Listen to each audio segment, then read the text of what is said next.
Man, there was a guy at a workshop one time that, like, some of the guys that were giving the workshop, like, savagely made fun of for asking this question, and I thought it was terrible because it was that. He was like, I see a lot of people, like, he asked this question and people thought he was an idiot or something, but I knew exactly what he was talking about. He's like, I can see a lot of people playing up the neck, but not getting down the neck. How do you do that? And it's like, just what you were talking about right there. Like, sometimes we get up there and we're like, oh God, There's a mechanism you gotta have. What's the way down? Escape hatch, right? Yeah. No, that's a good point. And did you stick up for it? Were you teaching the workshop? I was not.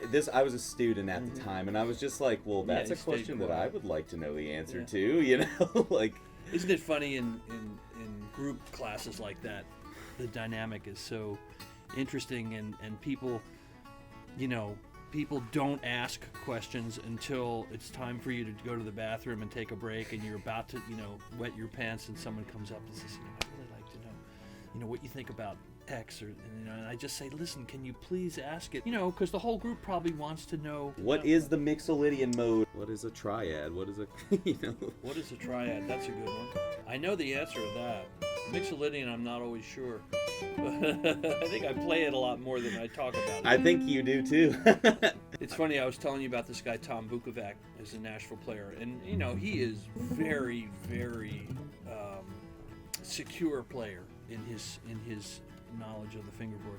But he just says, I don't know what modes are. I have no idea. I think he does. He could probably verbalize about it, but he sort of chooses this persona that doesn't. But, you know, in another way, I think he probably just learned by not he didn't talk that language. I learned that language first before I learned how to play. The language isn't what got me to the point where I could understand how to play that stuff.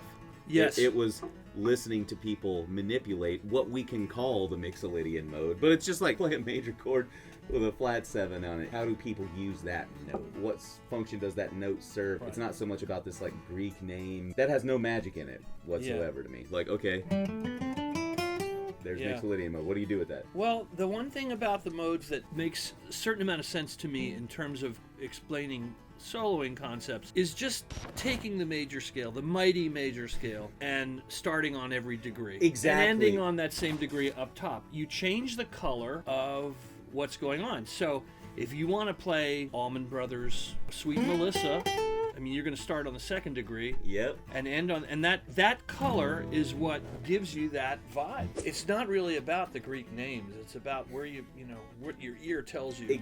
That's it right there, man. If the language serves some sort of function to get you closer to that you just described, then maybe it's useful. But the ultimate goal is just the interaction between the ear and the notes and how they function. You know, I think I was talking to you about this. I teach a camp which is very tailored to singer-songwriting. And you asked me, do those folks come to your class? And I said, yes, some of them do. And those folks, they don't necessarily want to learn Cattle in the Cane. They do want to solo over their songs. So that's when that stuff comes in really handy. You know, you can kind of use paper for it. You know, give them that type of a scale. Say, here, you're playing in the key of G, start the scale on the 3rd degree. You're still playing in G major, but you kind of created this soloing space where if you then break that down to 4 or 5 note fragment, you're creating a little bit of a vibe that way. Yeah, and that's what you're looking to do. or a motive out of that scale. Yeah. I know it seems ridiculous now, but I think that is a huge light bulb for some people. I'm in the key of G, but what do I do when I'm on an A minor chord? Correct. It's still G major scale. You just start on an A note or a C or an E. You know what I mean? Yeah, I mean, how often do you get that question? So if we're playing this song that goes, you know, 2, 5, 1, when I get to the 5, do I play in D major or do I, you know? And it's very reasonable question. And no, I don't. I don't think like that. I touch on what I know might identify, particularly when you're, you know, touching on melody mostly. I mean, I try to stress that, you know, melody is king. When you're working out how to improvise over changes, rely on the melody to give you some hints. That's some of the best advice that I've gotten from like jazz teachers that I had in college. The formula is baked into melodies because those notes are in that order for a reason. We like the sound of them that way, right? Aren't you glad that you're not exclusively a blues player?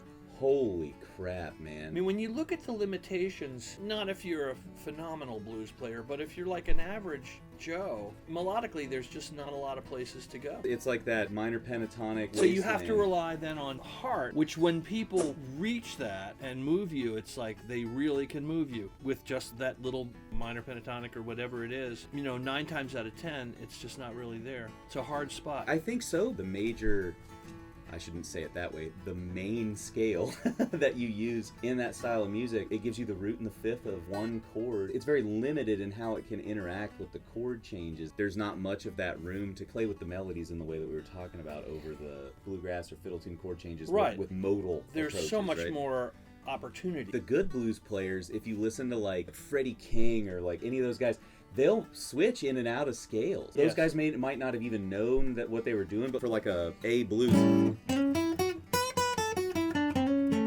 And then when the 4 comes around,